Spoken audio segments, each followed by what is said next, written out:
Muy bien, doctor, pues vamos allá. El País le pregunta de qué ha de constar la documentación que envían las comunidades para el cambio de fase. ¿Deben estar avaladas por sus respectivas direcciones generales de salud pública? ¿Cuándo y cómo van a trasladar las decisiones a las comunidades? A las comunidades se les pide un informe, se preparó una plantilla de informe para orientar sobre la información necesaria. No es una plantilla rígida, se puede adaptar a aspectos específicos que tenga interés en comunicar cada comunidad autónoma. Es un informe que nos sirve sobre todo para empezar el diálogo con ellas, porque al fin y al cabo lo que se hace es una discusión de la situación entre la comunidad autónoma y el Ministerio para llegar a un entendimiento lo más claro posible de la situación y tomar una decisión conjunta. Tengan en cuenta que en este proceso, que es un proceso que requiere un informe validado por el Ministerio de Sanidad, tiene que haber, por supuesto, una cooperación y una connivencia con la comunidad autónoma, que es la que hace la solicitud.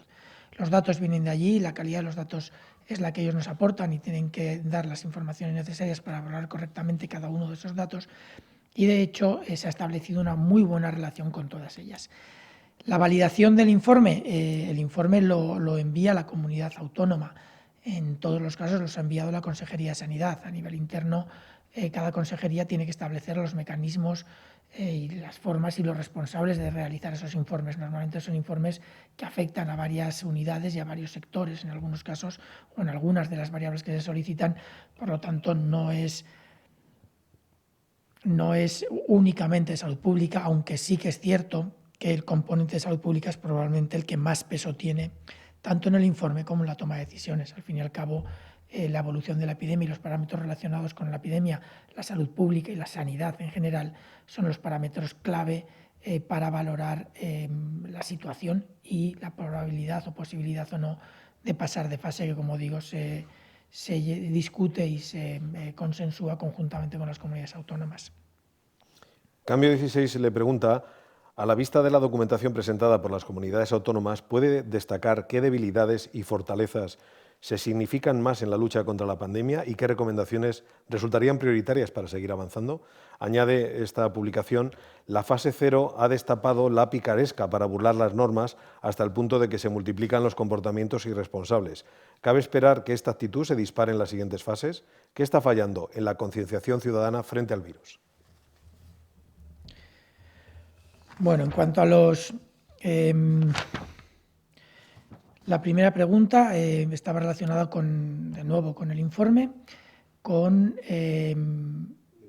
las debilidades y fortalezas que se han detectado en las comunidades. Cierto, perdón, estaba anotando y no recordaba. Las comunidades autónomas han sufrido epidemias completamente diferentes, algunas a otras, tanto en los periodos de evolución como en la incidencia y el impacto que han tenido en ellas.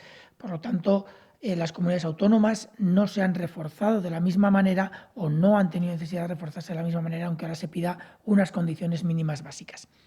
Las comunidades autónomas en general están muy bien preparadas para el futuro, pero sí que es cierto que hay zonas que tienen, digamos, un músculo, una capacidad del sistema mayor que en otras zonas. Suelen coincidir las zonas con algo menos de capacidad con aquellas en las que ha habido un impacto menor de la epidemia. En general, yo creo que no hay grandes debilidades y es difícil identificar debilidades comunes.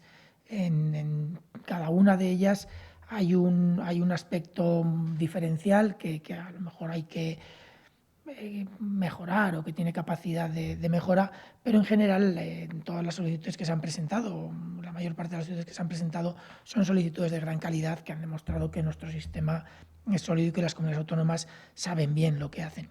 Sí que es verdad que hay aspectos, digamos, coyunturales de nuestro sistema que no son problemas de ahora, son problemas que arrastramos desde hace ya unos años.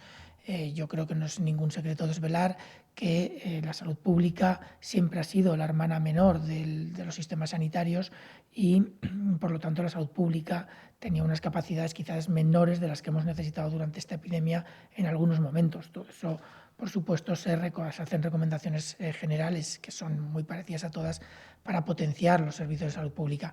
También sabemos que ha habido una capacidad diferente o se ha aproximado de manera diferente en cuanto a la participación o el balance de la participación de la atención hospitalaria o de la atención primaria en la respuesta a la epidemia.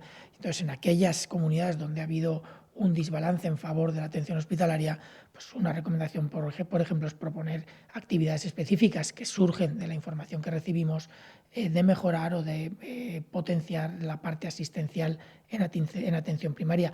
En las que ha sucedido al revés, que se ha hecho una potenciación muy importante de atención primaria, que ha tenido un impacto muy beneficioso en la epidemia. Lo que se busca es asegurar que las capacidades de respuesta en asistencia hospitalaria son las necesarias para una hipotética epidemia grande o un rebrote importante en el futuro que esperemos que no se produzca.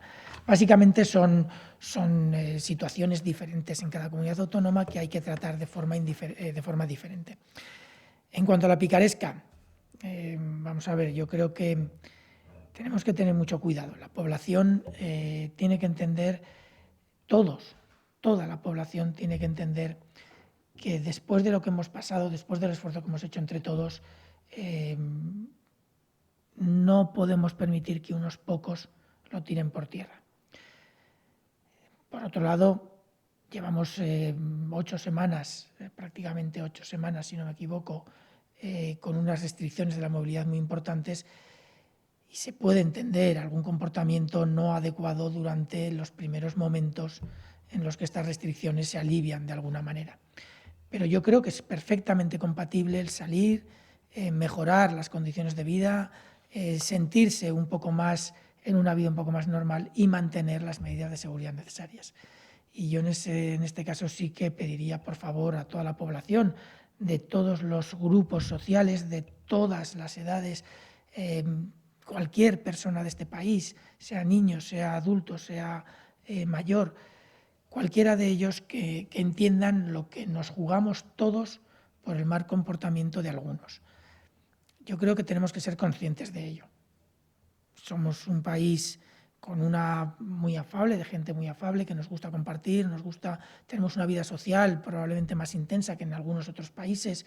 El Mediterráneo sabemos que es diferente a otros países de Europa en cuanto a las relaciones sociales, y por supuesto que a veces nos cuesta cumplir con algunas normas en las que se busca precisamente todo lo contrario, se busca un distanciamiento físico, un distanciamiento social que en general no va con nuestra forma habitual de ser, pero que en este caso tenemos que ser conscientes y conseguir mantenerlo durante un tiempo más. No será mucho, pero si no lo mantenemos ahora, quizás ese tiempo se extienda más de lo que deseamos. Como se puede imaginar, muchas de las preguntas que están llegando al chat tienen que ver con la fase 1, qué comunidades, qué provincias, qué zonas pueden pasar, qué significa pasar a la fase 1. Le pregunto por parte de Antena 3 Noticias, ¿cada cuánto tiempo podrán revisar su situación las comunidades autónomas que se queden en la misma fase? ¿Hay algún plazo o tienen que esperar los 15 días hasta poder pasar de fase? Bueno, en principio lo que se estableció tanto en el plan de transición como en todas las comparecencias que han hecho los representantes del Gobierno, los diferentes ministros, lo que se ha planteado desde el Gobierno ha sido una permanencia de 15 días en cada una de las fases. Si bien es cierto que también en todos los documentos y órdenes que han surgido del ministro de Sanidad, que ha firmado el ministro de Sanidad también, y diferentes organismos del Gobierno, también, si no recuerdo mal, aparece una cláusula por la que el ministro de Sanidad puede hacer las modificaciones que se consideren pertinentes en base a la evolución de la epidemia en los diferentes territorios. La idea general básica es que hay que estar 2 semanas en cada una de las fases para pasar de fase. Las solicitudes se tienen que hacer al Ministerio de Sanidad por parte de las comunidades autónomas con margen suficiente para poder evaluarlas. Una vez que se han recibido las primeras a lo largo de esta semana, a partir de la semana que viene se pueden empezar a recibir las siguientes y se tendrán que ir evaluando. Habrá que dar la solicitud de los territorios que se quieren cambiar de fase y de las justificaciones para pasar a dicha fase. Puede haber una cierta flexibilidad, pero la base es 15 días y de manera general, aunque luego hay variaciones por situaciones muy particulares o muy específicas de cada comunidad autónoma, de manera general la unidad territorial es la provincia, aunque como le digo hay variabilidad por situaciones específicas de cada una de las comunidades autónomas. Por zonas, territorios, provincias, hay distintas preguntas. Pues, por ejemplo, la Nueva España pregunta: ¿estará permitido el desplazamiento entre municipios de las provincias que este lunes pasen a la fase 1 o la movilidad estará limitada al propio municipio? En un sentido parecido, pregunta TV3: ¿en la fase 1 las personas se podrán mover dentro de la provincia o, como dijo ayer el conseller de Interior, Miquel Buch, solo puede haber movimiento dentro del mismo municipio si no es por causa justificada? Y añado pregunta de La Sexta, que dice: ¿en la fase 1 se van a mantener las franjas horarias? ¿Podremos ir a una terraza o a una tienda a cualquier hora? No sé si invitarle a que dé un repaso general de lo que significa pasar a la fase 1. Voy a hacer un poquito de reflexión sobre lo que es pasar de fase, pero si no me equivoco, es muy posible que esta tarde el ministro de Sanidad dé una explicación mucho más detallada de todo el proceso y de cómo se va a producir el cambio y el paso de fases. En principio, la movilidad en las fases a las que se vaya sucesivamente pasando se va a restringir a la zona territorial que pasa de fase. Si pasa de fase una provincia, la movilidad, por la documentación que se ha publicado y que está disponible, está prevista para hacerla en esa unidad territorial. Si se pasa a una provincia, una persona se podrá mover en el marco de esa provincia. Si se pasa a otra unidad territorial diferente que propongan las comunidades autónomas, la movilidad será dentro de ese área territorial. Es por eso una de las razones por las que las unidades territoriales que se proponen desde los equipos técnicos del Ministerio de Sanidad, del Ministerio de Interior y de los otros ministerios que tienen una responsabilidad, digamos, de técnica y de valoración de la situación, se proponen áreas que no sean excesivamente pequeñas porque la movilidad en esas áreas muy pequeñas no variaría sustancialmente con alguna movilidad de la que ya se dispone. En cuanto a las franjas, en principio es muy posible que en la fase 1 habrá que ver cómo queda la orden final que le está haciendo la Subsecretaría General del Ministerio junto con los otros ministerios. En principio habrá una variabilidad en las diferentes fases para las franjas, pero se van a mantener unas franjas, yo entiendo que similares a las actuales. Se está discutiendo ahora, yo creo que en breve se tendrá una decisión final. El problema de las franjas no es tanto el que en una fase tengan que permanecer de forma muy estricta o no. El problema de las franjas es que están pensadas para evitar las relaciones o los riesgos entre diferentes grupos de riesgo, entre diferentes grupos de vulnerables con diferentes riesgos. Nos interesa proteger a grupos muy concretos y por lo tanto tenemos que tener mucho cuidado de reducir la oportunidad de contacto entre posibles infectados y esos grupos vulnerables. Y esto nos incita a que sin castigar a esos grupos vulnerables a estar encerrados en su casa, se pueda garantizar una mejora en sus condiciones de vida y de movilidad actuales sin exponerles a un riesgo superior. Y eso, en principio, el mecanismo que está ahora mismo establecido para conseguirlo es mantener unas ciertas franjas horarias que se terminarán de definir en las próximas horas antes de realizar la publicación de las órdenes ministeriales. Entonces, concretando a la pregunta de La Sexta, en la fase 1 ¿se van a mantener las franjas horarias? Sí. ¿Podremos ir a una terraza o una tienda a cualquier hora? Si se mantienen las franjas horarias. No recuerdo ahora mismo cómo está especificado el detalle de las terrazas. En principio se podrá ir mientras estén abiertas. No recuerdo ahora mismo si se les ha limitado algún horario o no. Pero en principio, según mi entendimiento y a la espera de ver cómo queda, yo entiendo que se podrá ir mientras se les permita a las terrazas estar abiertas. Lo que no se podrá es, si hay una franja para hacer deporte, es hacer deporte y utilizar la franja de hacer deporte para abrir o no una terraza. Todo esto va a quedar especificado en las nuevas órdenes. Si me permiten, son aspectos que yo obviamente oigo y participo en las discusiones, pero no son aspectos que entren dentro de mi competencia técnica real. Lo más que puedo es trasladarle las discusiones que hay, que todavía no están cerradas y por lo tanto yo creo que sería un poco complicado el que yo pueda darles una respuesta concreta y cerrada.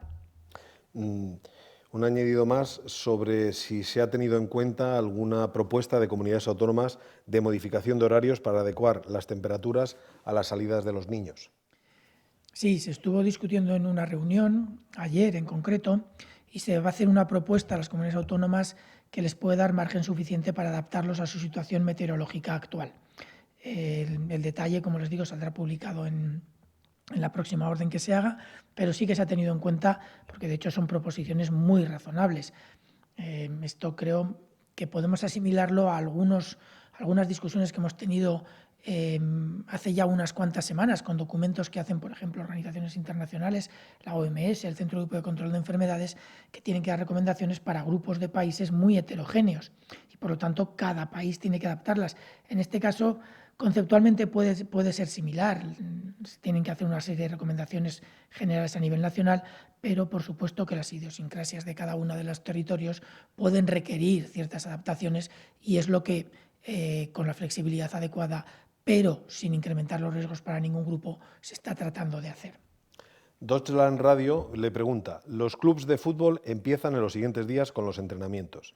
¿Estima correctas las prioridades establecidas si, por un lado, entidades privadas como los clubes de fútbol someten a los jugadores masivamente a test de coronavirus, mientras el personal sanitario sigue reclamando las mismas pruebas para todo el colectivo con resultados fiables? Hay un documento que se ha consensuado con el Consejo Superior de Deportes, si no me equivoco, en el que ha participado algunas unidades del Ministerio de Sanidad, de la Dirección General de Salud Pública, en el que se establecen los criterios para hacer las pruebas en los colectivos, como por ejemplo los deportistas profesionales.